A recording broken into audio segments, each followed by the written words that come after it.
The time has come once again to discuss things.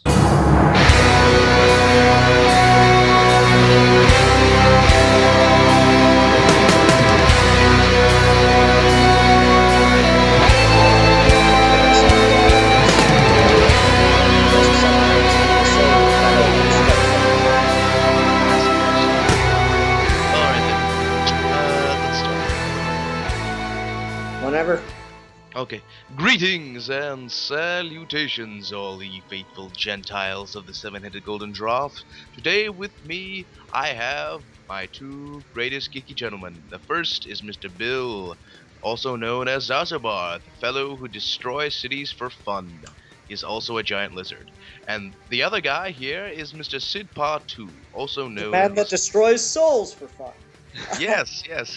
See- They're both very similar in character, except one is a lizard and the other one just happens to be a big reptile. Anyway, Wait a minute. You just described. Oh, Ian's a lizard too. I get it. Okay. Anyway, so what happens is I actually destroy the cities, and then once the people have suffered the destruction at my hand, Ian just goes in and takes their souls when they're at their weakest. oh no, That's just our dynamic. Bill, Yeah, I don't take souls. I just come in and I stomp on them. you just come. You just come into the decimated city, stand over people, and just berate them with insults as they cry. Why are you crying? Stop being a little bitch. My parents are dead.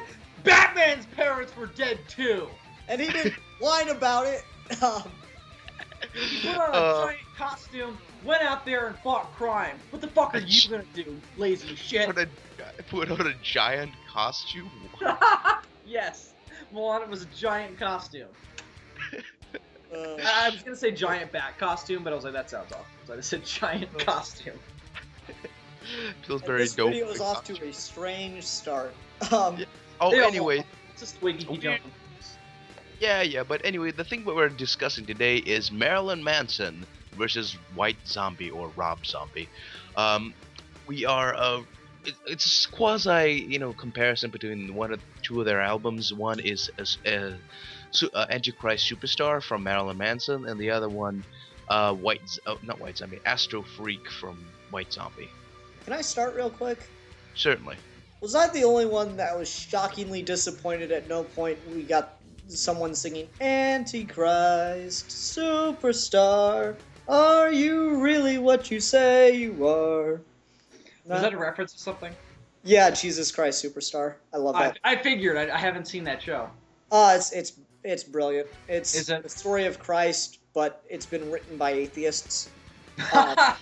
No, actually, no. It's actually really good because he doesn't perform any miracles, and you just get the straight philosophy of the Christian movement without the lens of he's actually God's son kind of thing. It's a theistic viewpoint on the whole matter, so it really works.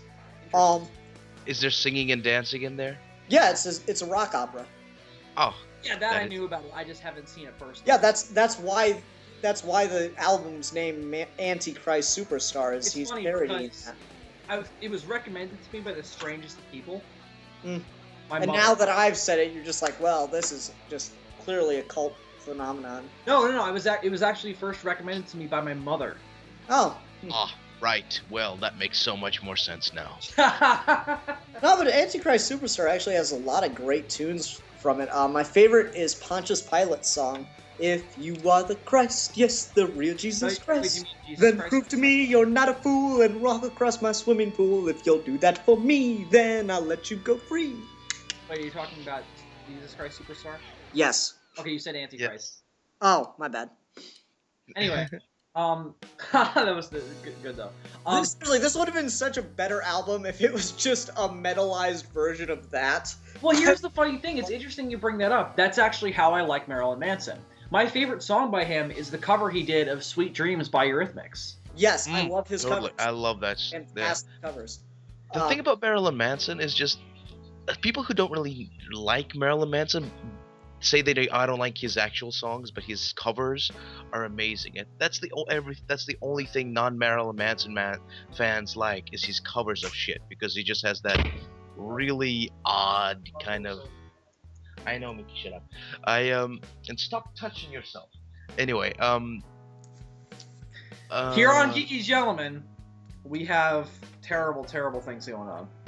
Oh, Yeah. totally. I don't know, like, I'd agree with you, Milan. I don't particularly care for Manson. I mean, I'd heard and liked Beautiful People before, but overall, like, I've never really cared for his style. I think he's an incredibly intelligent person, Yes. but I don't care for his musical style, but he does fantastic covers. I think what makes his covers so good is it's just so radically different from the original material. Yeah, Totally. it's Yeah. so just this interesting contrast. Like Sweet Dreams by, is it Eurythmics or Euronics? I always mess those up. I don't know. I like that version better than the actual song.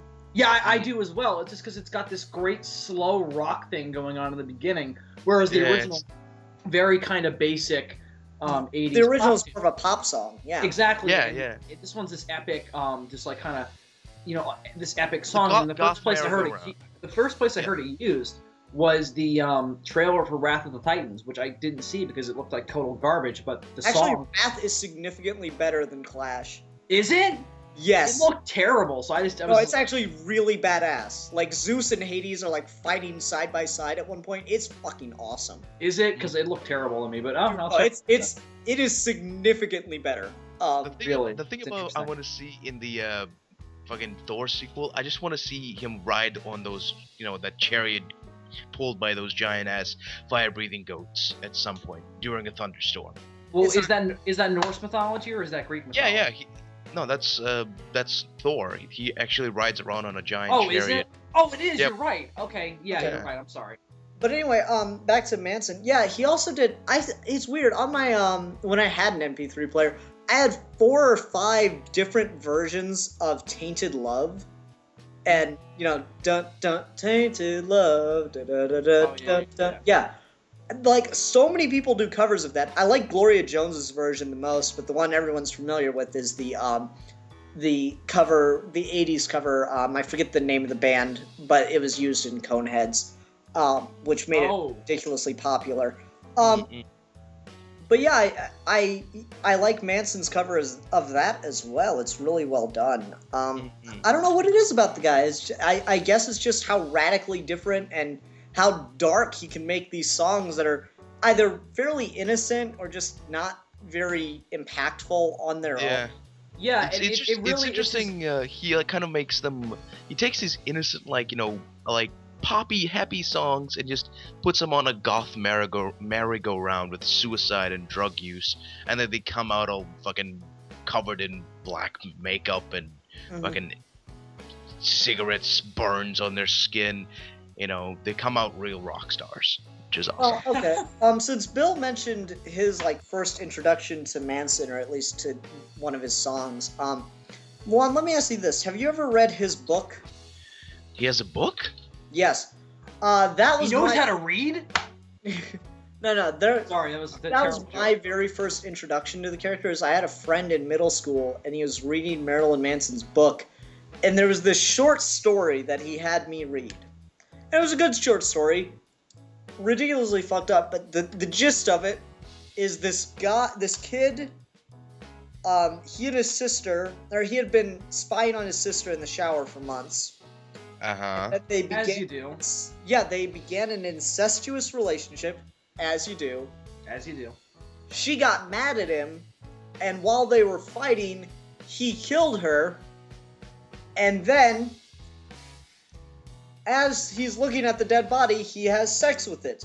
And in the middle of him having sex with it, his mother walks in, and she buries him alive after sewing his eyes shut. And the story ends with him talking about feeling the dirt clomp onto his sewn up eyes. So that was my very first introduction to Marilyn. A happy tale. Yeah, well, that's like, and where is the development in the story? Where does the sad part come in? This is just everyday life for me. What the hell? That's not dark and scary. That's my Saturday nights. See, that was a terrible Milan impression because halfway through I just kind of gave up on it and it turned into a really bad Christopher Walken impression. Oh, yeah. No, It's that was dude, my very first introduction to the character. I can't remember the name of the book, but I remember it had, really Wait, Ian, I just want to ask, are you calling him a character on purpose? Yeah, because, I mean, you think about it, Marilyn Manson... No, I know, I agree. I was just wondering because I was like, he says, I hear you use that phrase a lot, so I was wondering if it was just like just a... No, I'd consider Marilyn Manson a character because when you see the guy on talk shows, he's, very, very apparently not that guy that you see on stage. Right, yeah, that's true. That makes sense. He's puts on this crazy, out-of-this-world, extravagant persona on stage, and he seems to worship death on stage. But then when you talk to him, he's a very caring person, it seems. He's obviously had his own dark past, and that's certainly something that he's grown from, but I definitely feel that the Marilyn Manson that we hear in these songs and that's like popular because of his stage performances and the strange things he's done there that I'm not going to mention because I'm sure Milan will bring it up, is a completely different character. There's obviously some murkiness here between where the person ends and the character begins because he's fairly committed to this persona, but I'd call Manson a character. yeah, Interesting. I was just wondering if you were doing that on purpose. I have to say that I have to agree pretty much with Ian because yes, it does seem like Marilyn Manson is a variation of the guy who's actually playing him, but I think it's more like it's an interesting public persona because at the time, during the 90s when he was the most popular, I don't know, just it seems that the Amazing Atheist brought this up that after 9/11 the idea the fight for censorship kind of against censorship kind of went away, and because now you don't have guys like Marilyn Manson, like him if you don't, but the kind of shock rock style of music, the kind of like I'm gonna rip up a Bible on stage and wipe it with wipe the pages, wipe my ass with it. You don't get that. You got like Katy Perry and Justin Bieber, these really benign, kind of harmless, talentless hacks that just very corporate and without any sort of artistic value to them. They're created for the popular culture. They're bubblegumist is the phrase I prefer to use because they're manufactured to be popular. Right. Yeah, I've heard you explain that before. I agree. I don't particularly care for Manson stuff. I think I'll just get in my criticisms now. And it's funny because I don't really have anything specific to criticize because I just don't care for the style. There's nothing like there's nothing specifically about his music that just like I don't care for. It's just the overall style just kind of I'm just like not for me. I don't know whether or not it's the fact that it's basically screamo. Just because I don't know, I like to be able to discern a beat and a rhythm and a flow of a song.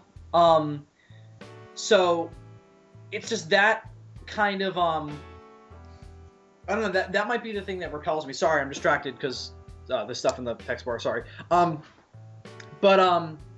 it's just there's something about the style that doesn't work for me. So when I was listening to it, I was just kind of like, not for me. And it's not like I was tuning it out, like I was absorbing it, but at the same time, I was just like, I feel very alienated from this kind of music. Yeah, I actually think that's something that I have just about any metal. I mean, there's a couple songs here and there that I'd enjoy, but I think I just thought about this because I was trying to think of when you were talking. I was trying to think of exactly what my issue with metal is, and it's the same thing that I have with jazz. But the thing is, I like jazz. With jazz, as do I. Yeah, when Me too. you listen to jazz, it's all incredibly similar, and it's really hard to discern one song from another. But that's because absolutely none of it is exactly the same. So there's nothing to really latch onto as just one single thing to pin it down, right? And that's very much the same thing that you get with metal. It's all very fast, very loud, and very abrasive. And it's intentionally abrasive. And I think you'd be hard-pressed to find very many people that like both jazz and metal, That's something just occurred to me. I don't know how accurate it is, but that's just something that occurred to me while I was listening to Bill talk there. The thing about that is just, I think you can say exactly the same thing with the dubstep. Yeah, electronica, because, well, I don't know, because electronica's based on loops is the thing. And let me just say this, I don't care for that either that much. Yeah, I don't know, it has its place. I like it. I like it in fight scenes. It's kind of cool when you got a like futuristic fight scene going on. Yeah, I would agree. Like in Tron, I think it really works. Yeah, it's just I don't care for electronica and metal. I don't have anything against it. The genre is it's way too similar and not in the ways that I like things to be consistent. You know me, I'm like, here's the thing. My favorite bands, Pink Floyd, The Doors, That Handsome Devil, these are all envelope pushers, in my opinion. And, you know, Marilyn Manson pushes the envelope, but not musically. Same with Here's rock. the thing.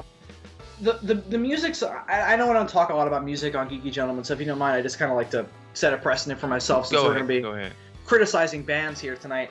The kind of music I do listen to frequently is not that far off from Manson and Zombie stuff. I kind of consider it a genre below in terms of how hardcore it is. My two favorite bands, and by favorite I mean I have a majority of their work on my iPod, is 3 Days Grace and Breaking Benjamin. I just love their stuff. But it's not quite the level of abrasive that like Zombie and Manson are, because it's still soft enough and subdued enough where you can still discern specific rhythms and beats and certain motifs with the words. And that's kind of how I like my music, and that's what Breaking Benjamin and 3 Days Grace gives to me. See, it really just comes down to Zombie and Manson stuff just kind of just repels me. And I'll just say it now, I do prefer Zombie over Manson just because it's a little bit closer to, and only a little bit closer to the soft rock / somewhat, hard stuff that I do usually listen to. Just about closer, you know what I mean? Mm-hmm. With me, that's just, I like heavy metal and Marilyn Manson and Zombie. Actually, I like Manson more than I do Zombie because Zombie has some of his stuff kind of sounds a little bit too similar. I guess that has to do with his very iconic voice. But I like music, like I like dubstep, I like heavy rock.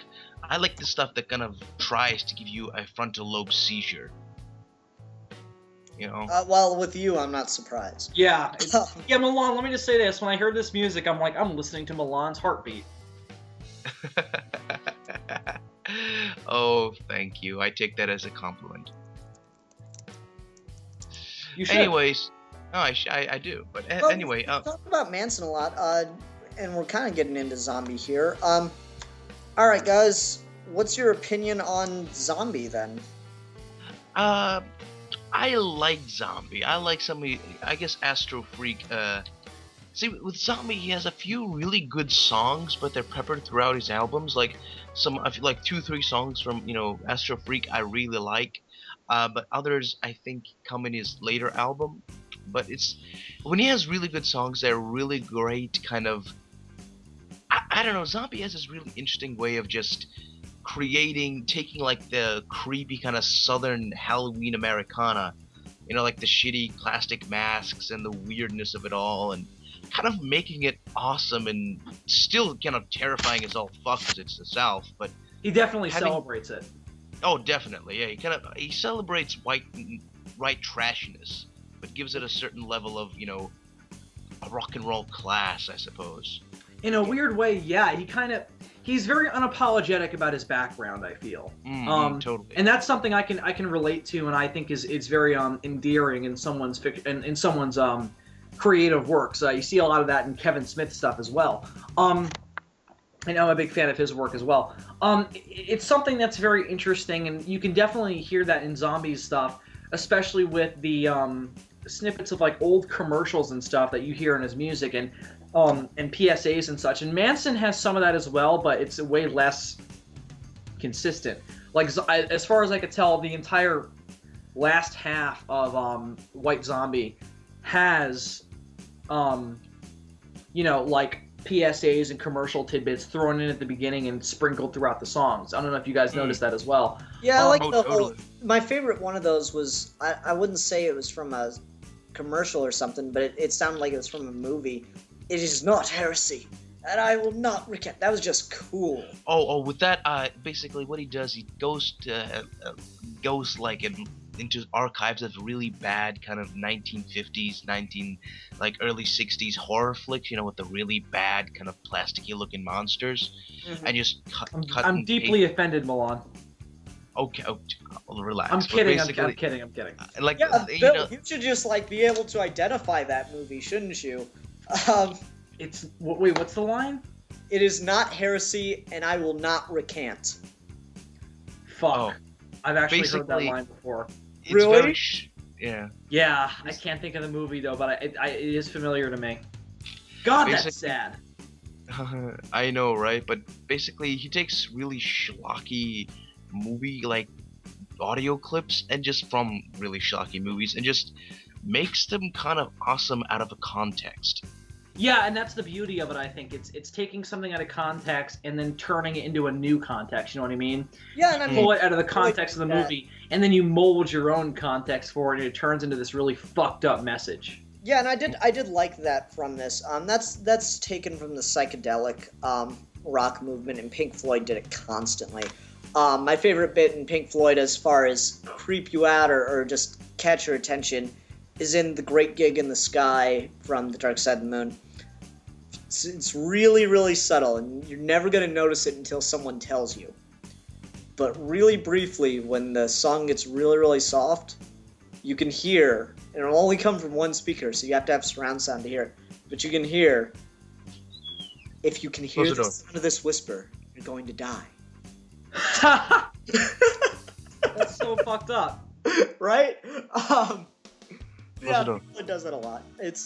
Adding sound effects and stuff to music is something that they weren't the very first ones to do it, but they made it really big, and I did like that. Backwards record theories telling everyone to worship the devil weren't so far off. No, not at all. But it was Pink Floyd. You really want to trip? Just put on a copy of Chicago and spin that. No one liked that reference. Was that a That 70s reference? What?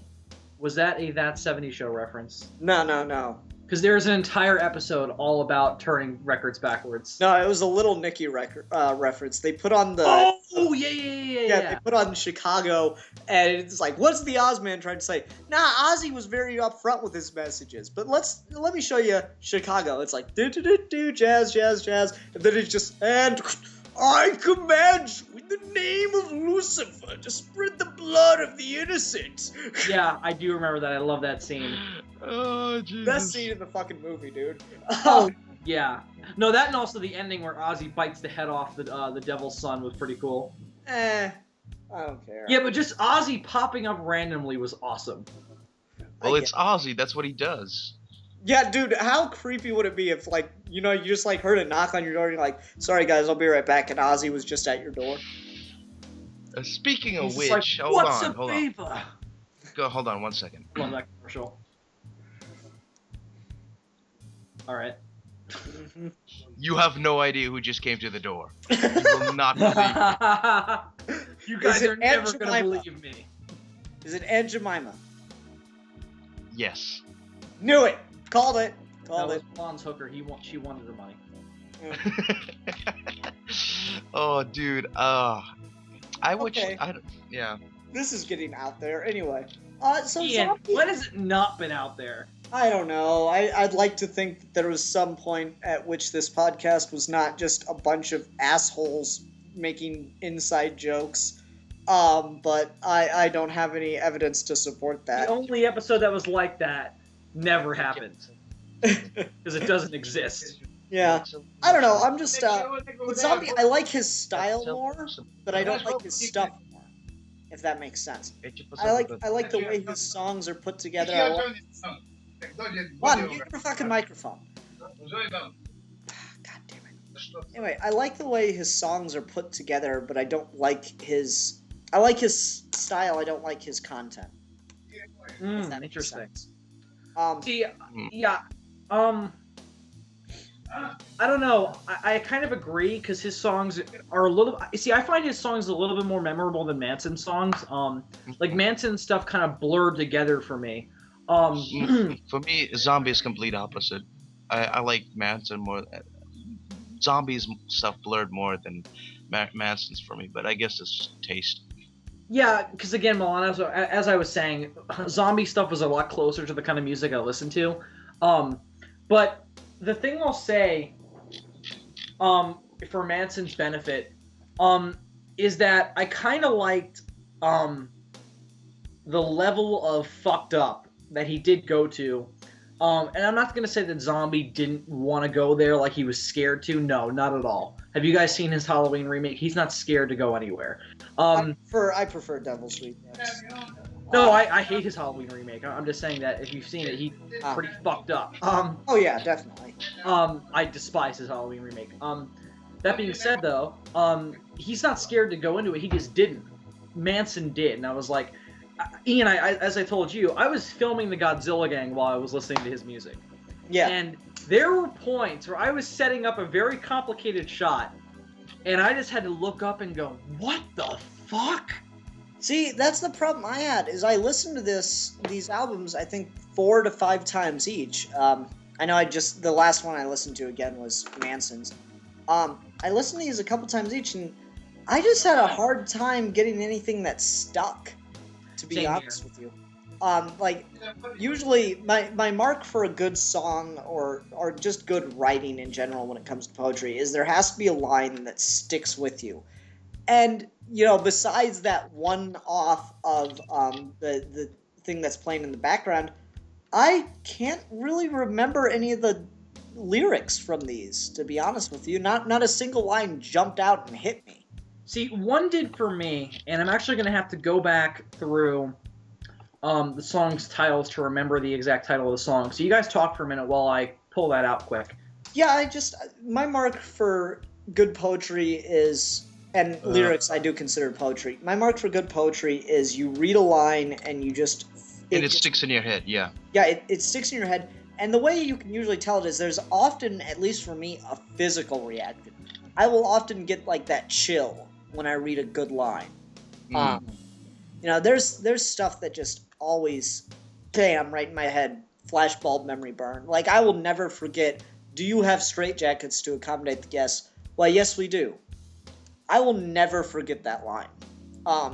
One, because it's so simplistic, but two, it's always going to be there because of just how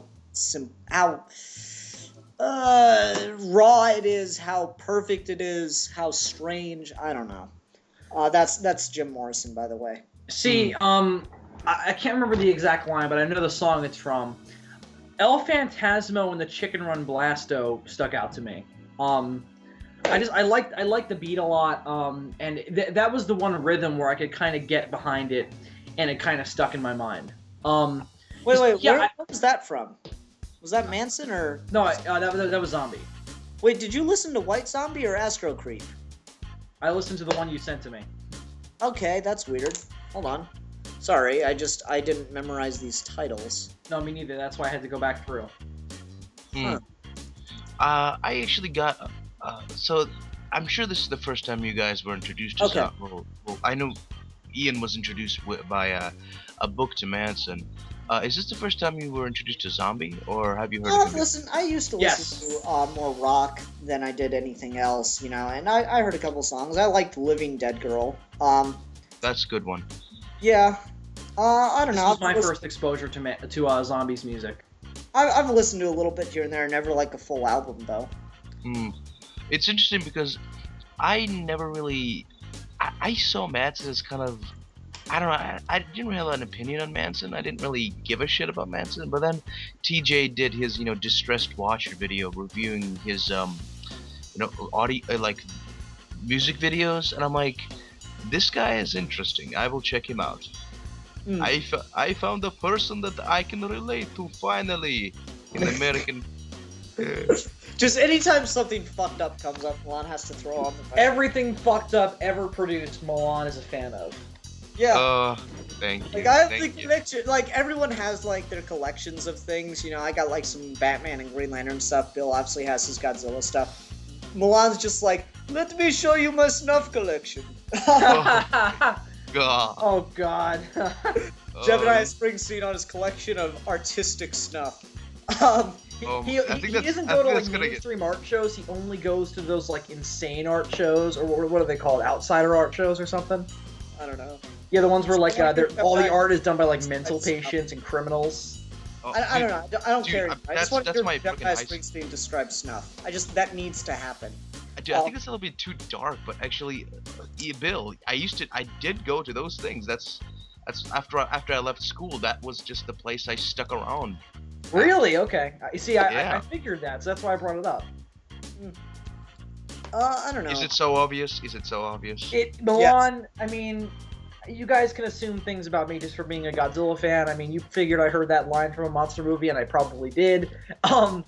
So I just assumed you were one of those art show goers. You know what I mean? So what do you assume about me then? Nothing, because you're a complete mystery to me. Yay! Ian, but that's not a good thing. Why not? Because you're a mystery to me in the same way bronies are a mystery to me. That's not true. I have a very definite wheelhouse of what I enjoy. It just happens to be wide and varied. You see, I'm actually kind of lying. I know instantly if I watch a movie whether or not you're gonna like it, and that's just Really? that's just sad. Yes. Well, sometimes. When I saw like, see, I remember we were having a conversation about this the other day. I know you wouldn't like Skyfall. Really? Yeah. Well, no, it's because it's been too hyped. No, it's because you're not a Bond fan, and that movie is made for Bond fans. Okay. And also, Really? just, I don't know, you would watch it and be like, Dark Knight Rises was better. No. I think Ian would like it because it has that sort of weird, classy '60s style of, spy-like sophistication that Ian so tries to imitate. I don't know, but there's also... Since when do I try to imitate spies? The way you dress. That's Zoot Suit Riot. I dress like Zoot Suit Riot. Okay. You've never heard of the Zoot Suit Riots? I dress like those kids. I don't know what the hell that is. Okay. Let me get a little history because I like this.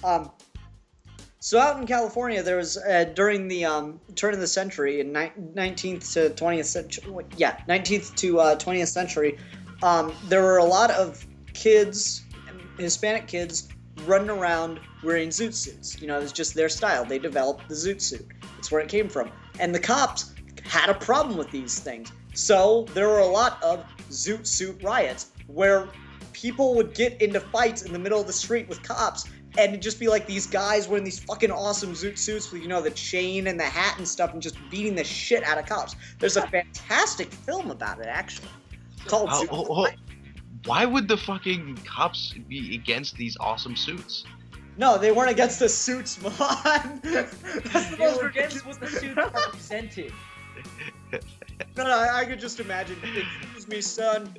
You're gonna have to go home and change. You're looking too fabulous. See, I'm too jealous of the way you look. The zoot suits were kind of the original, red bandana thing. But yeah, I just like classy ass zoot suits. They're fucking awesome, and fuck the police, man. Coming straight from the underground. Yeah, fuck the police coming straight from the underground. Bitches got it bad because of Nicka Brown, you know? Oh yeah, and you are brown. Racism? No, it's just this is the strive of the brown man against the evils of the plastic baton. I was watching Beard board games from Blame Society, and just one of their guys, Dylan Brogan, always just goes into these weird rants, and he just started saying that the brown people are gonna save us, and I was dying. Because he said something slightly racist about African Americans, and then he was like, and then he just kept going, no, I love black people. The black people are gonna save us. I was just at the toy And store. if you watch listen to Dave Chappelle's stand-up, they are not. I was watching. I was at the toy store today, and somehow we got onto the subject of Black Knight, and the one black guy there goes like, "There were no black people working in that studio. They were sitting around thinking of movie ideas." And the one guy goes, "Hey, let's put a nigga back in the olden times. It'll be hilarious." Oh my Write that god. shit and film it right now. I wonder if a similar pitch was given for Django Unchained. No, because that's a black empowerment film. No, I'm kidding. Black Knight. Dude, there's gotta be a Jebediah Springsteen video on that. Nah, because it wouldn't be funny unless Jebediah Springsteen was the Black Knight. Hey, dude, it's a secret reveal. Jebediah is secretly black. Even though the pictures of him. Totally.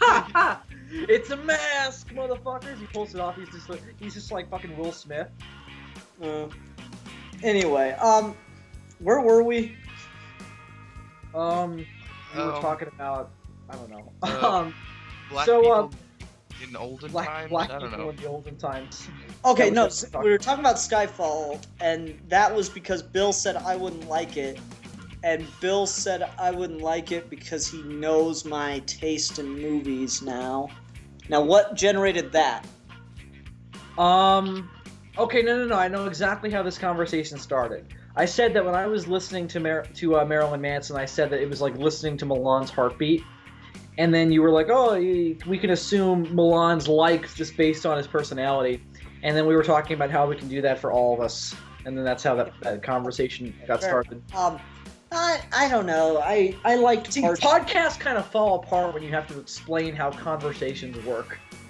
Well, no, actually, that was one of my favorite things when I took my very first psychology course. Is the professor starts talking about, now you ever think about something and then you suddenly realize that's a really weird thought. How'd I get there? And you start tracing your steps back. It's actually a really high level of thinking to go, oh, I do that all the time. So, sorry. Anyway, all right, so Manson stuff, that's the thing for me. I'm really grabbing for things to say in this one because very little of this stuck. Very little of this stuck. I remember the tunes, and I did this weird thing where I found myself completing a line, or at least singing along with a line while I was listening to it, but right now I could not tell you a single line from any of these songs. Yeah, I kind of have a similar thing. I mean, I can come down on one over the other. I can say that I do prefer zombie stuff over Manson, though I kind of feel like I already explained why. It's just because zombie stuff is closer to the kind of style I like in music. I found his songs more interesting. Really nothing that Manson was singing about really stuck with me in my head. Nothing really spoke to me. And again, that's just a personal thing. It's just I don't like that style of music, so I felt very alienated from it. So nothing about it really spoke to me. So I do end up preferring zombie over Manson. How about you, Milan? I prefer Manson over Zombie. Okay. Guys, we're only 40 minutes in. We need to round out the rest of this episode. Hello, my baby. Hello, my honey. Hello, my ragtime girl. Send me a kiss by wire, baby, my heart's on fire. Yeah, let's just fucking review Spaceballs. No, let's not do How that. you be left alone? Come on, tell me that I'm your number one. I probably got that last part wrong. I forget the last lines. Sorry, you cannot sing Michigan J. Frog's song and then expect me not to finish it. I was quoting Spaceballs, but okay. No, it's Michigan J. Frog though. No, I know, but I know it from Spaceballs. But you never watched Michigan J. Frog? I of course know the clip, but I first heard it in Spaceballs. But you... Damn! That's so backwards. It's weird when that happens. Well, it's just a generational difference, Ian. You had Looney Tunes on, and then... When were you born again? 94? Yeah. No, I watched Looney Tunes. Ian, I told you, I've seen that clip, but I never associate... Like, now whenever I hear that song, I associate it with Spaceballs. That's weird. Okay. That's just the way the brain works, my friend. I don't know. Michigan J. Frog was cool. Michigan was J. that thing, Frog was the Spaceballs. original troll. Michigan J. Frog was the original troll. Totally. Totally.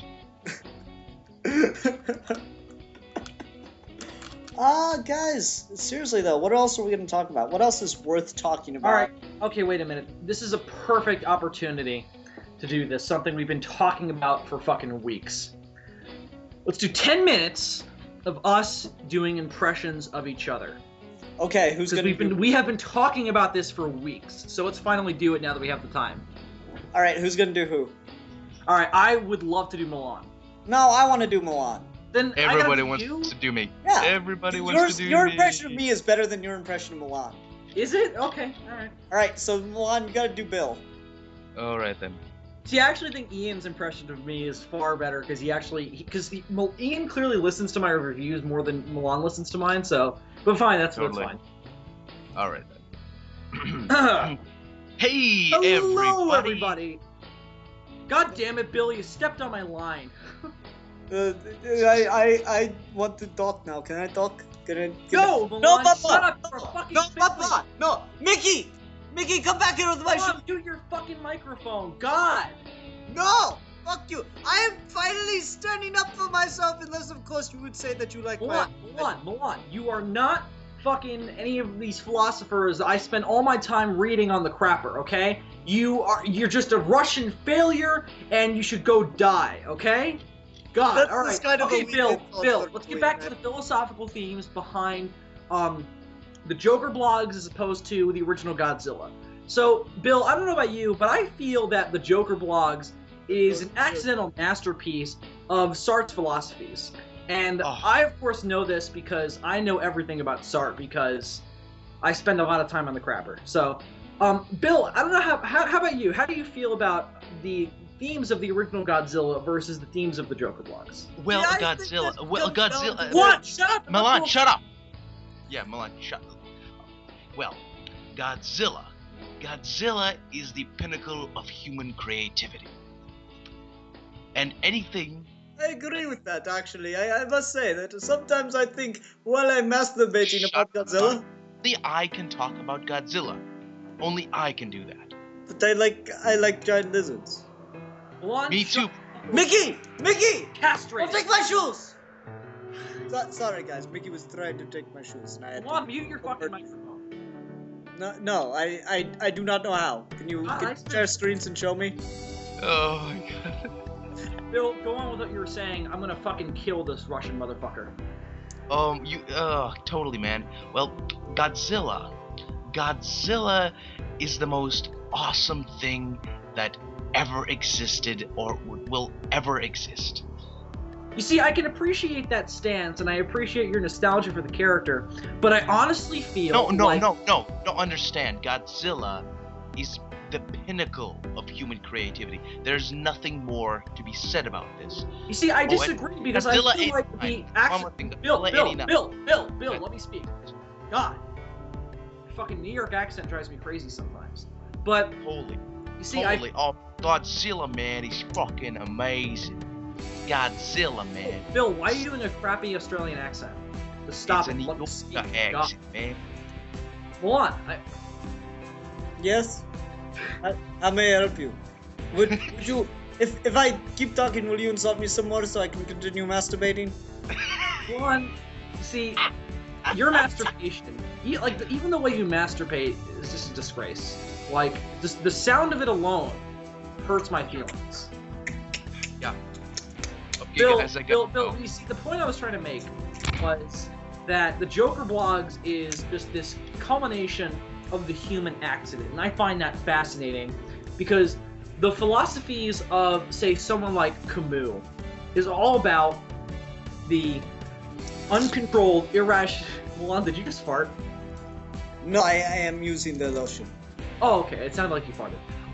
No. Anyway, so the Joker blog you see is just this amazing culmination of Camus' philosophy. Milan, mute your fucking microphone. I am sorry. It is my papa. I know not how.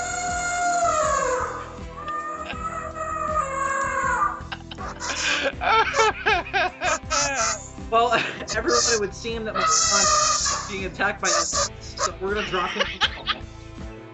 Okay, Milan is dropped.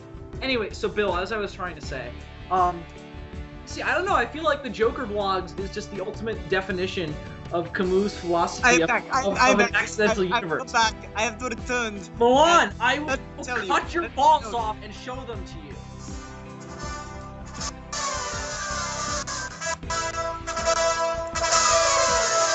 Alright, everyone, that's it for this. That's it for this week on Ladies and gentlemen, and we will be discussing. Are we done now? Yeah, we're done. Oh my god. That was amazing. Oh, Bill, I'm sorry I couldn't do you. I was just fucking laughing so fucking. What the fuck was that? Well, first of all, I was making this noise with my mouth and my cheeks. And then I started playing elephant sound effects and then circus music. Oh god. Oh my god. Do debate the philosophical relevance of Godzilla and the Joker blocks. Oh. You just pulled the most random ass philosophers that have nothing to do with each other out of ass. Well, Yeah. one that I know and one that you don't shut up about. So. I like Sart. Shut up. Oh shit, Milan just left. That's weird. Oh, what else is new? He must have thought that we were actually over. No, we're not. Oh well. See, here's the thing. Now we're actually. I just noticed this. This is how damn weird it is. Guys, you might think that we're just like really nitpicky when we're doing reviews of things, but this is actually pretty much how we talk day to day. Because anytime we're just talking and not recording, we tend to just gravitate into reviewing things, even when it gets to us reviewing our own impressions of each other. Yeah, it really is. I mean, there's really no difference between when we're recording and when we're not. Except that we try to stick kind of around one topic. Well, now that we're done with it, it's like, who the fuck cares? Yeah, I mean, I was afraid this was going to happen. We really fizzled out very quickly. And that's the problem with just, it might have been one thing if we could have had, like, the thing is, Manson and zombie stuff, it's not very envelope pushing as far as musically, so once we talked about their careers, there's really not much else to discuss. Yeah, I mean, I was surprised we even got 40 minutes out of it. Yeah. I was worried about that. It would have been a good mini episode, but no, we can still talk about something. I don't know, what's something else that you think is worth talking about? Like, just something that you never thought we could get a full episode out of, but let's do a mini review kind of thing. We'll make this kind of a multi-topic episode. Sure. So did you see any of March Madness? Nope. Me neither. I've been playing God of War Ascension. Have you now? See, this is interesting. I haven't played it. How is it? It's pretty good. I like the graphics-wise and the world, graphics-wise and world-wise, it is the most epic it's ever been, and I include God of War 3 in that. Just the scale of this one is insane. It did look graphically gorgeous. After God of War 3, I was kind of done with the series, and I don't know, I had really no interest when I saw the trailers, but... Well, this one's taking much more of a focus on gameplay than story. The story is weak, and I understand, even for a God of War game, the story is really weak in this one. It's very shoehorned into the overall story. It's not really serving any purpose. It's still fun to go through the, platforming and stuff. This one's taking much more of a focus on gameplay. The gameplay in this is seamless. I've encountered one problem with it. You know how they'll do those mini games with the buttons that pop up? Yeah. Quick time events. Yeah. The thing is, during one of them, they changed the way in which it pops up. In the first two games, it was right in the middle of the screen. And God of War 3, they moved it off to, like, the side of the screen. Yeah. It's off to the side of the screen, but now it's not, like, the same color code as on your controller. It's, like, orange, and it's got a black outline of whatever symbol, right? Yeah. And the orange part looks like charred fire. Well, I was in a fight, and, camera's moving around. I'm trying not to die because I'm on my last little bit of health. And then the circle pops up, but it's right over... I'm in a minigame, and the circle pops up, and it's right over like a torch that was in the background. That happened to me in God of War 3. Oh, really? Okay. Mm-hmm. So let me ask you this. When does it take place in the timeline? All right, it is... Okay, have you played the PSP games? No, but I know where they take place in the timeline. Okay, this is before Chains of Olympus. So, Chains of Olympus was in between 1 and 2, correct? No. All right, it goes like this. Ascension, Chains of Olympus, God of War 1, God of War... Or, Ghost of Sparta, God of War 2, God of War 3. Okay, sorry. No, that's fine. This is set... Basically, the setup is the Furies. And I like... They do always get the mythology fairly well and then do a great spin on it. In this one, the Furies, and they always were this way, hate blood oath betrayers. They hate oath breakers. Ah. And Kratos made an oath, so he's having to deal with that. So it's not like there's no excuse for this story to take place. It's just not as dramatic and not as character-driven this time, you know? Yeah. Because say what you will about the story quality of the main 3 titles, but they were very driven by his character, you know? This one, it's the world affecting him, and he has no real control of it. He's doing it because his drive in this is to save his own life, which isn't his interest. Yeah. I mean, the idea of Kratos has always much more been about vengeance and about retribution than it has been about saving himself. So graphically it looks nice, gameplay-wise it looks nice, story-wise it falls apart. How are the boss battles? There was one really cool one where you had to fight the Oracle's priest or whatever it was. And he was this Siamese twin. But he had, you know me, I'm a sucker for time travel. He had a device that lets you control the rate at which objects decay. So, like, he was destroying the environment around you, which was really neat. Interesting. Yeah, See, and that's the thing that kind of makes or breaks a God of War game for me, is the boss battles. Because, I mean, God of War 3, man, holy fuck. Just, wow. Those things were amazing. And the first 2 games had them as well, so, it's just like... Oh, actually, really funny story. You know the Minotaur in the first game, right before you're about to get out of the Hades area? Yes. Okay, I was playing that, PS2, the first year it had come out, this is probably like the 3rd time I'd played through the game. Friend Andrew and I were playing that, and you know how you had to do the thing with the analog stick to beat that boss? Yes. He could not get it. Really? He tried, and he died like at least 20 times trying to beat this boss, and I'm just sitting there and watching him like, dude, just give me the controller. He goes, you get 1 chance, if you can't beat it, we're turning the system off. And I beat the boss in 1 go. And we were on God mode. Oh, it was awesome. But anyway, go on, I'm sorry. See, I did actually, I played God of War 3 through on... What is it? It is God mode, right? The second highest difficulty setting? No, God mode's the hardest. Oh, it is? God mode's, like, super hard. Okay, the one I played on was Ghost of Sparta, then. Okay. And, took me and my friend roughly a week, because we hadn't played anything like it on the next-gen consoles. And it was just, like, really, it was a challenge we hadn't had before. And this is before, as a Dead Space fan, I went back and played Dead Space on Impossible mode. And God of War seemed like a fucking cakewalk. Nope. Yeah, well, I played God of War 3 through, that took me a week. Dead Space, I still haven't beaten. Really? Okay. Dead Space on Impossible mode is just that. Fucking impossible. Fair enough. You can survive the first 25 minutes, no problem. As long as you've played the game before and you know where all the ammo caches are. But once you get to that first brute, kiss your ass goodbye, you are turning that system off in 5 minutes. Because you will scream, cry, and threaten to commit suicide before that boss is done, because fucking rough. Okay.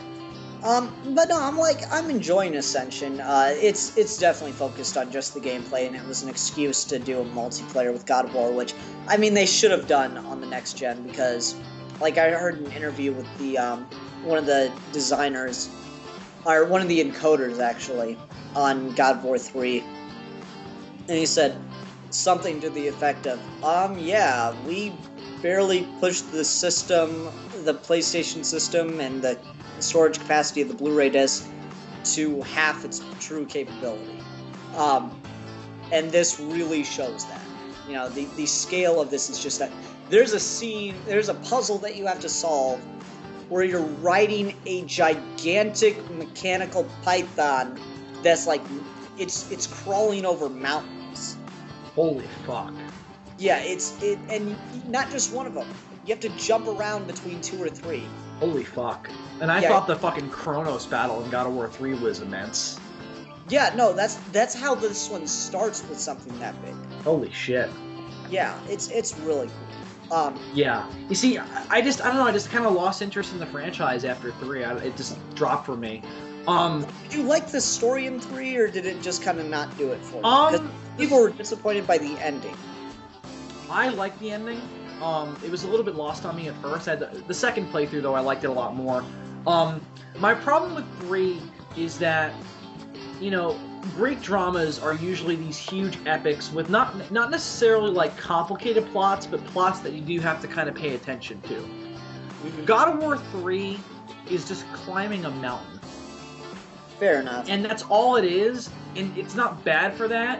It's just way more simple than I expected. Yeah, the thing I've always said is God of War 3 really isn't its own story. It's like when you break a movie up into 2 parts. It's really just so you can focus, and for gameplay-wise, it's really just so the gameplay can focus on fighting the gods. Because, yeah, I agree. Doesn't it kind of feel like the last act of God of War 2 stretched to a full game? Yeah, it is, and that's the whole thing, is the story's there. I mean, there's still character stuff for Kratos. He's given every chance to walk away from this. Yes. You know? Every single opportunity you could possibly have, he has given to walk away from this, and it does not deter him whatsoever. He becomes more driven because of it. Mm-hmm. And that was really good for his character, and then you see at the end that he hates himself. And you know he's always hated himself, but like, there's always been this revenge thing, and it seemed like it was based out of honor. No, it was just because he couldn't get revenge upon himself. He tried to kill himself, and it didn't work, you know? Mm-hmm. Yeah. That's the thing. The very first game is the best story-wise. I think it is a really good story on its own when you take it into the context that it's trying to be like old Greek myths. Right. Yeah, fair enough. But the other 2 are kind of something. They wanted to make another game, and I think they're the best story given that it's a sequel to cash in. That they're sequels to cash in. Yeah, God of War, the original, feels very much so like a standalone story. And God of War 2, I think, is a good continuation of that story. Like, seeing Kratos as the God of War is definitely fun. And the story continuing off of that is definitely worth telling. It's just very obvious that the rise of Kratos after his family being killed by him, and then his rise to become the new God of War, that's kind of where it all had to go. So to see him go beyond that, it was just kind of like Kratos ends up in the same place he began. Yeah. So, and from what Kratos feels in God of War 3, maybe that's where he belongs, but it's a little bit, as fans, we're just kind of like, we knew this already. Yeah, and that's the thing, is it's a good enough story, and the thing is, it carries the gameplay enough to matter. I agree. You still feel driven. That's the thing, the fights get so damn difficult, you feel Kratos' rage, you know? Yes, yes. That's the thing, is games have to use that more.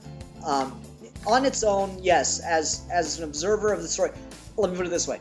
You cannot watch the cinematics and get the same experience as playing the game. No, I agree. Where I feel like you can do that with Metal Gear Solid 4. Or just in Metal Gears, for that matter. I feel like you can do that with the Jak and Daxter series. The games are still fun, but there's no characterization through playing, in my opinion. Well, Kratos never talks when you're playing. Yeah. Jak never talks, just Daxter. Batman really does in Arkham Asylum and Arkham City. Until you're, like, stuck somewhere, and he's all like, you know, I've got to move around and do this. That annoyed me, because Batman would never do that. Yeah, but it's like, it's obviously just telling you, like, reminding you of the goal, but at the same time, it's just like, I got to the point where, like, I know Batman, I understand that. Now, Ian, let me ask you this. While you're playing God of War, I had this with God of War 3, but I also had this way more with the Batman Arkham games. You ever just, like, walk into a room full of enemies, they're taunting you, and you're just like, fuck you, motherfuckers, I'm Batman! Well, the thing is, the enemies don't taunt you the same way in God of War. No, but there were still moments where they're just, like, grunting, or there's a whole horde of them, and I'm just like, fuck you, motherfuckers, I'm Kratos. Yeah, I did have that. You just, like, you know, with the Batman thing, remember the part in Arkham Asylum where you're, it's after one of the scenes with Poison Ivy, where you're across that, like, gap thing and you see the guys on the other side? You're in the, garden house area, whatever you want to call it, and Ivy's there, and you just get out of a scene with her, and across this big-ass gap is all these guys waiting for you to come across. Yes. Oh, yeah. Yeah, and they're, like, making fun of you and stuff.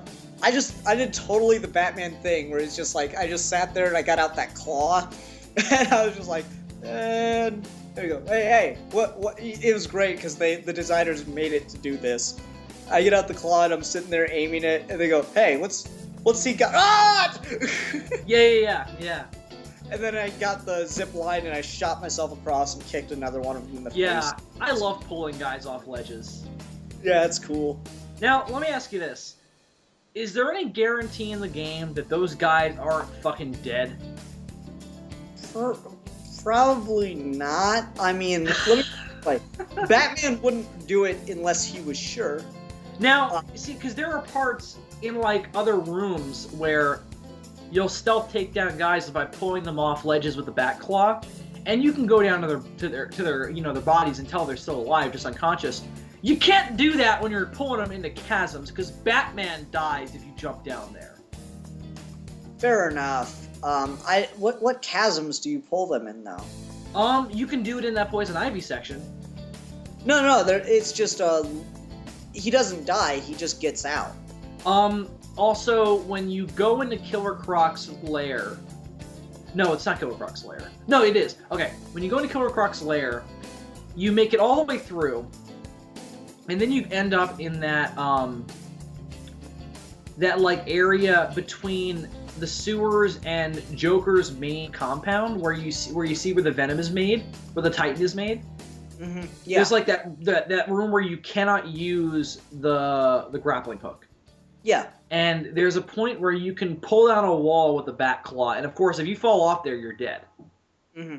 And there's a point where you can pull down the wall with the bat claw, and you can pull those guys down, and they fall into the chasm.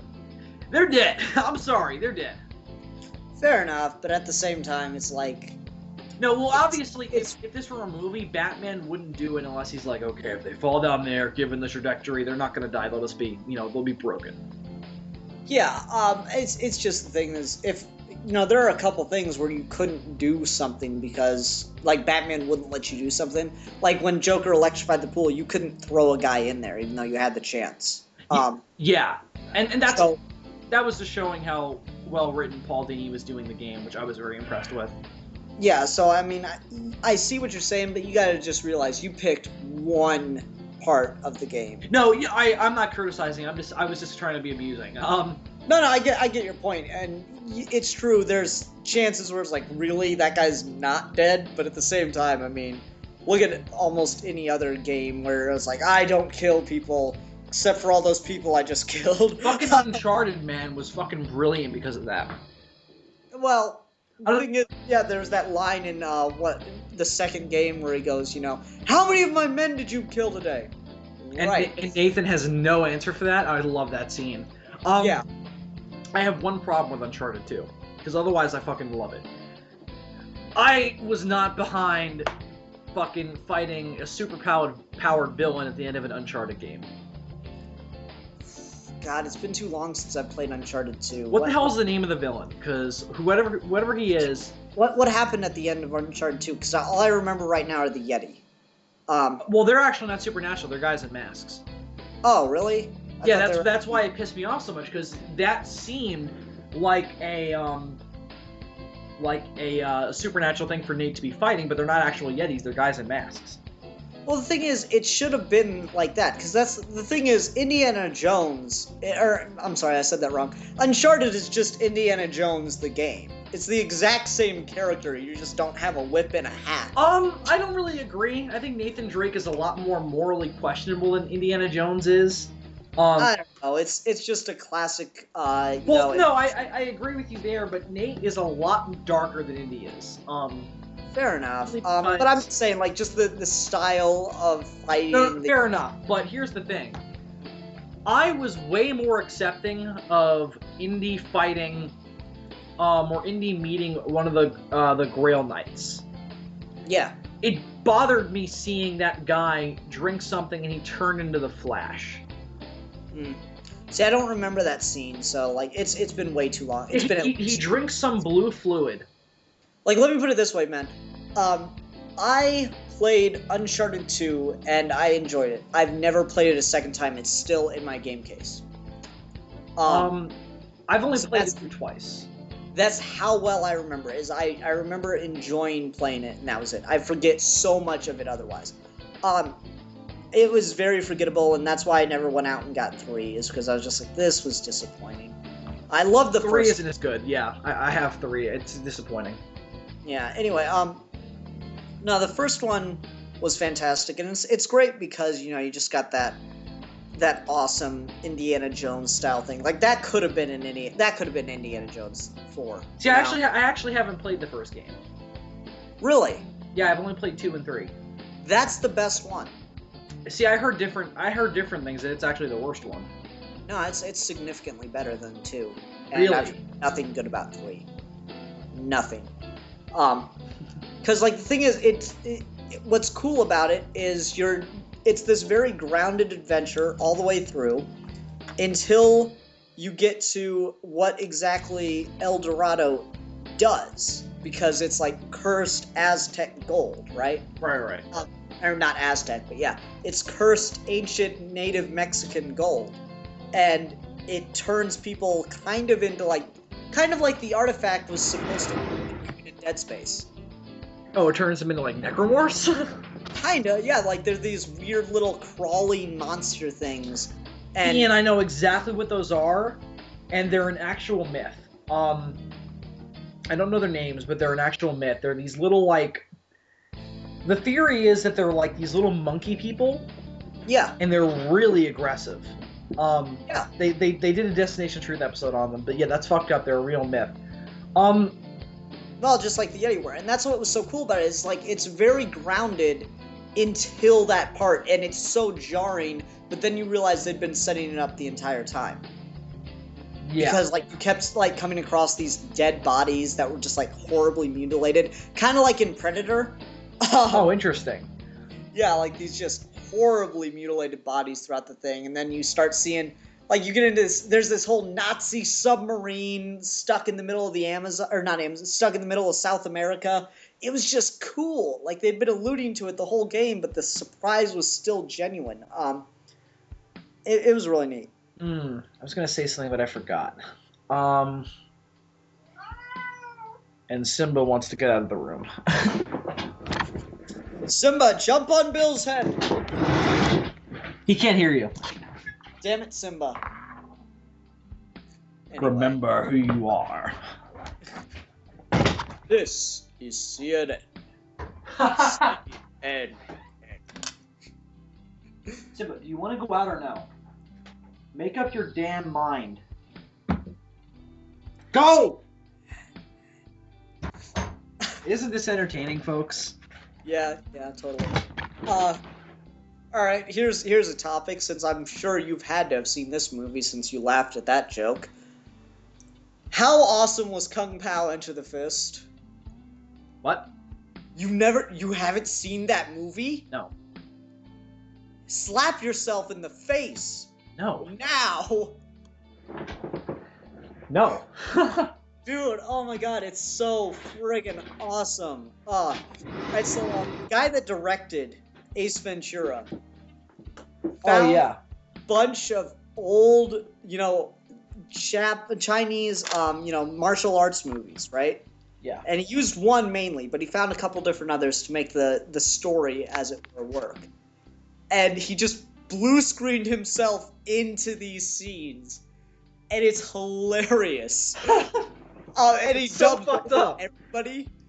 Like, my favorite scene, one of my favorite jokes that I just always bring up whenever I'm like looking for one.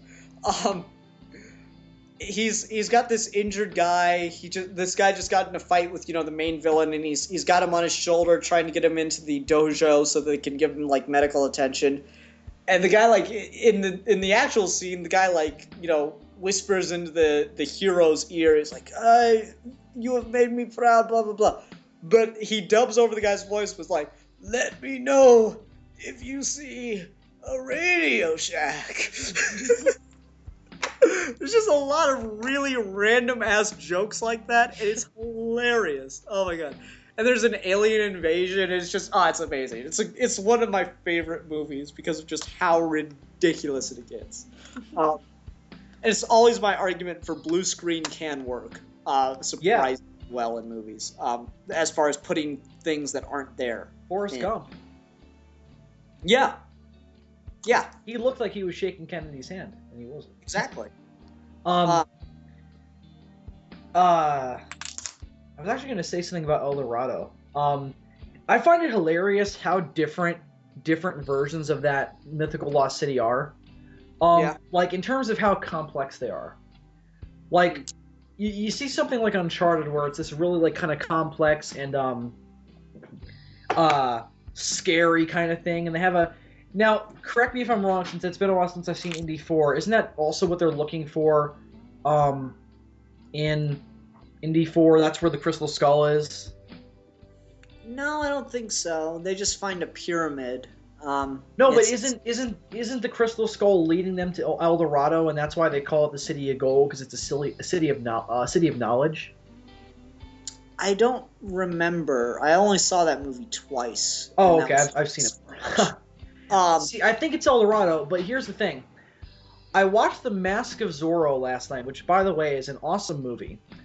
And they have El Dorado in that, but I was shocked when they mentioned it, because it'd been like a year since I'd seen it.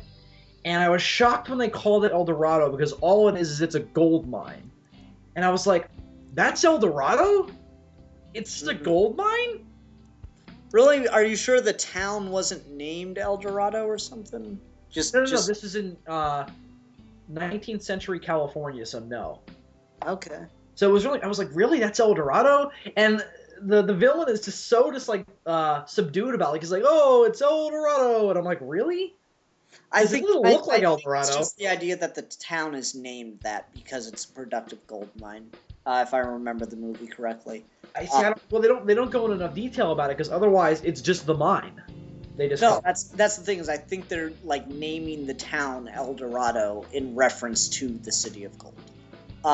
Well, you see, I would buy that except for the fact that Montero makes a big deal out of the fact that they just found this gold and Santa Ana doesn't know it's there. So it's like, and the way he mentions El Dorado, it's like we found the city of lost gold. Oh, okay. So it's confusing. Because they didn't have to call it that either, because that's like the one part of that movie where I was like, really, guys? That's El Dorado? Because, I mean, come on. So it's my one plot problem with that movie. I'm just trying to figure... Hold on. Here, Ian. Do the smart thing. D-E... I'm on the Wikipedia page. D-E... How do you spell El Dorado? L-D-E-R-A-D-O. Yeah, it's not anywhere on the Wikipedia page that they're going to El Dorado for Indiana Jones 4. Oh, it's not. Okay. My mistake. That's right.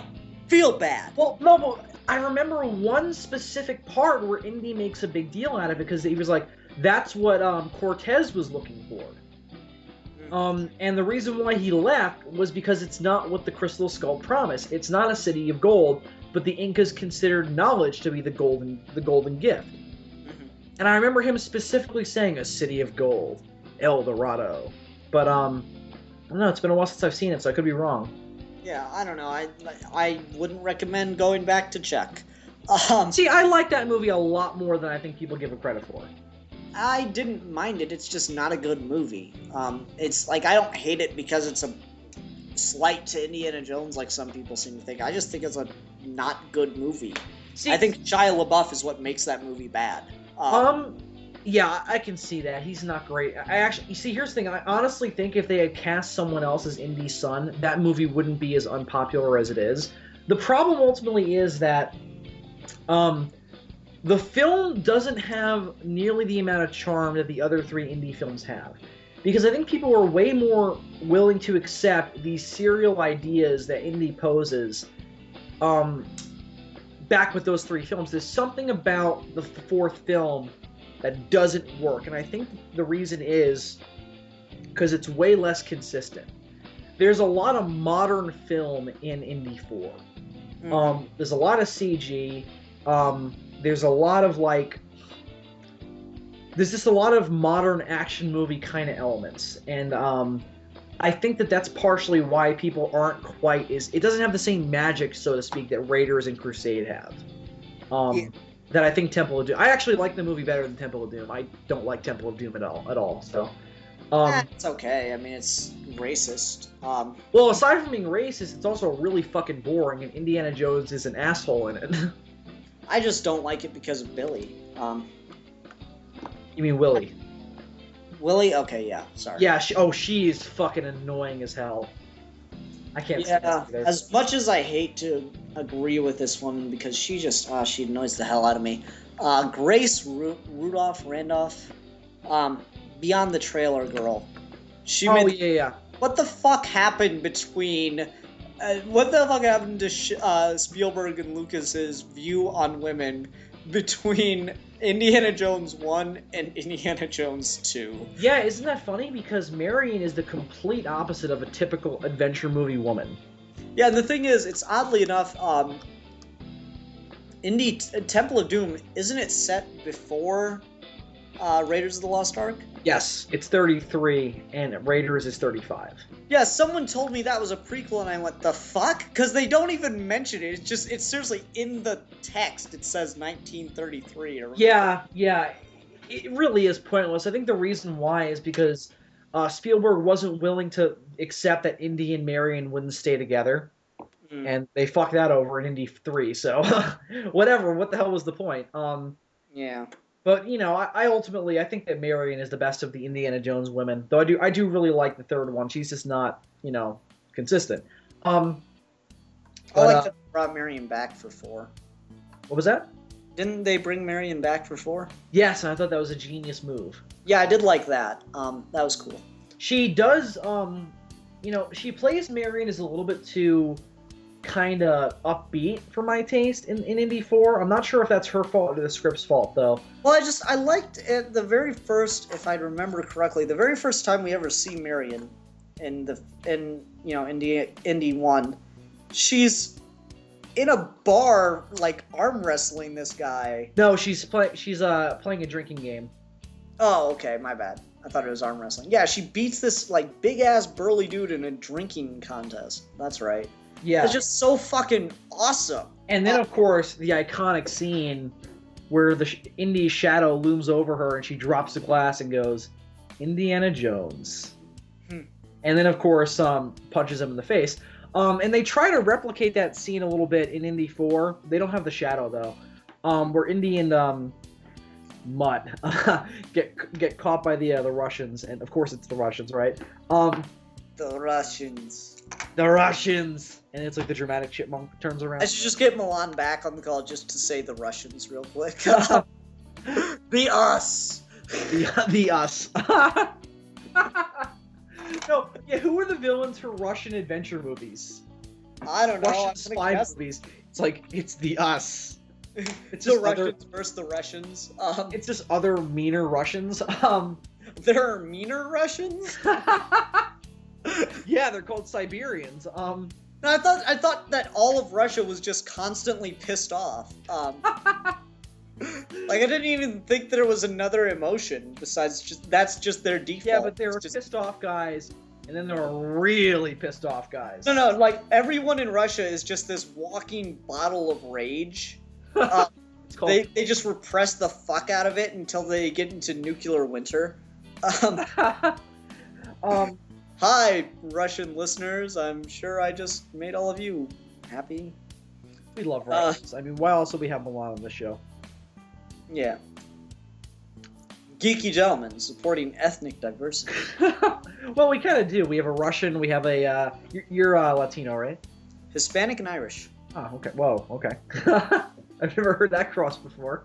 I know. It's a weird one. And I'm German/Swedish.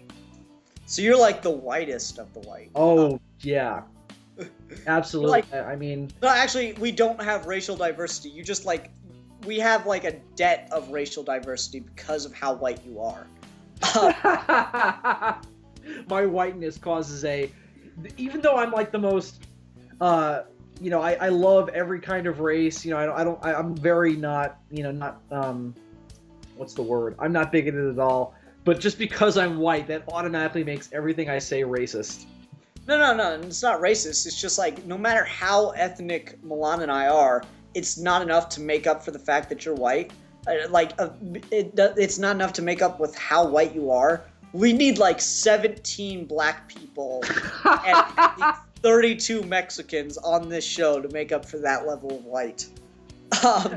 It's funny because when I did my Bond video with Tori Jr. 1 and the Real Manos, I was talking about the opening scene of Die Another Day, and I was like, it's just awesome to see James Bond riding hover tanks, shooting Koreans with Uzis, and I was just like, not to make that sound like I hate Koreans, and Manos was just like, no, I've decided that that's what I'm going to take from that statement.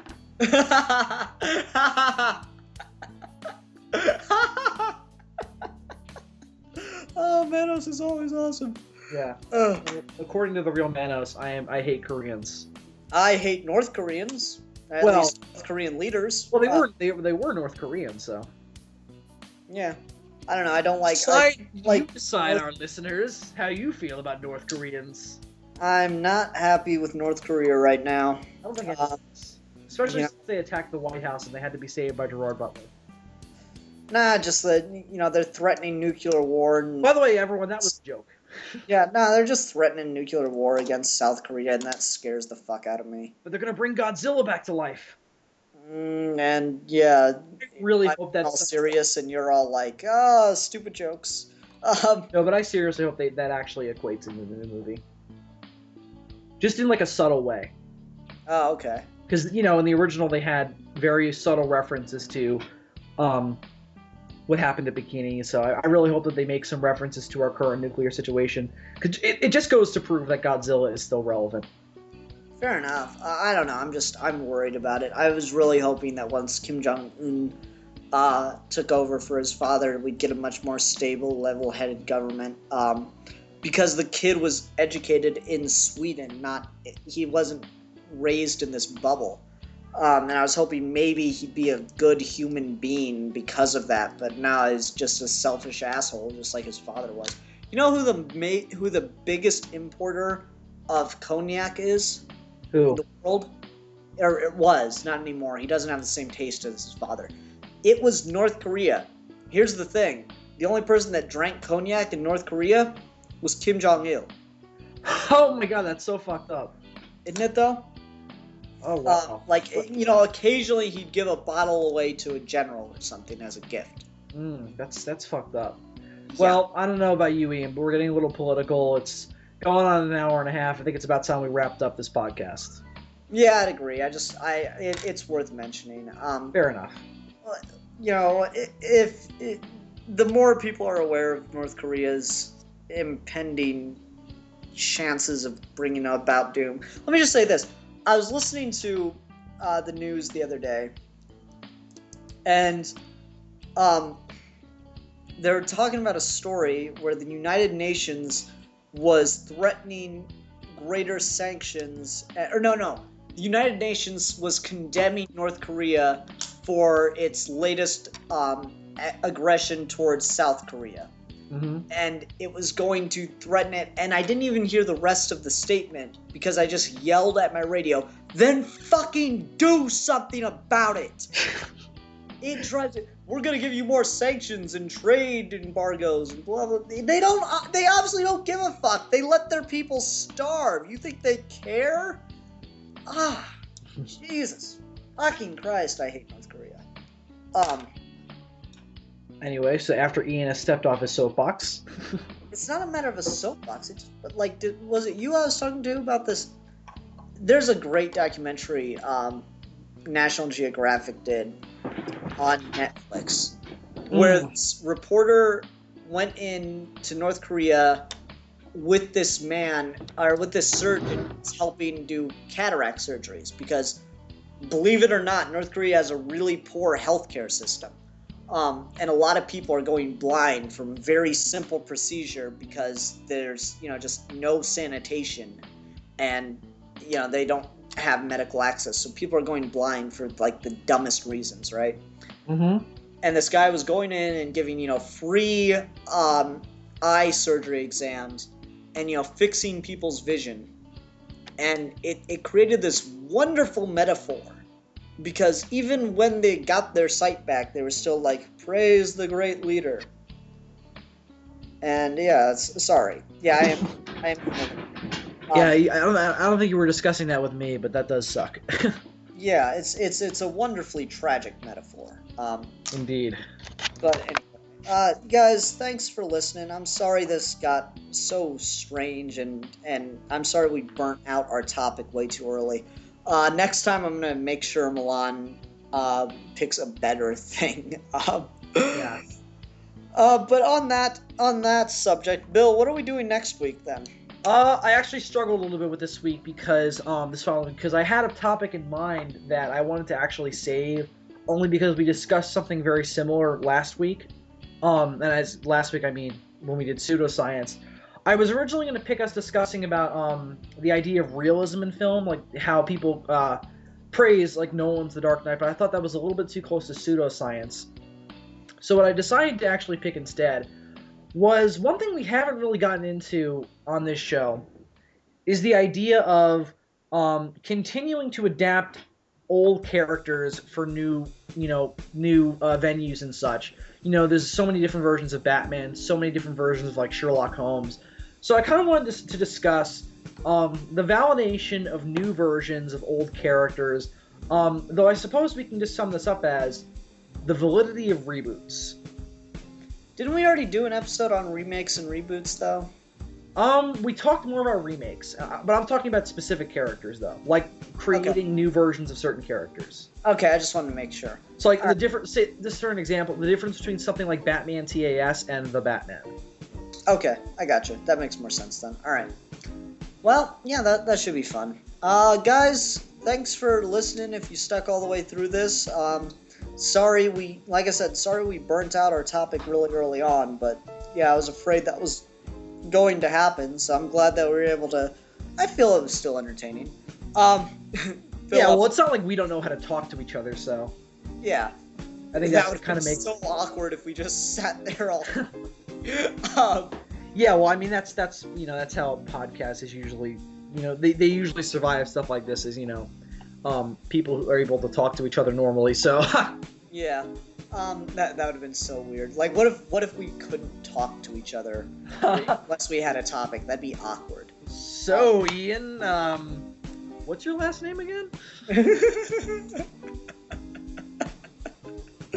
All right. Guys, thanks for listening, like always. Until next time, we're Geeky Gentlemen, and we will be discussing things. Farewell, ladies and gentlemen.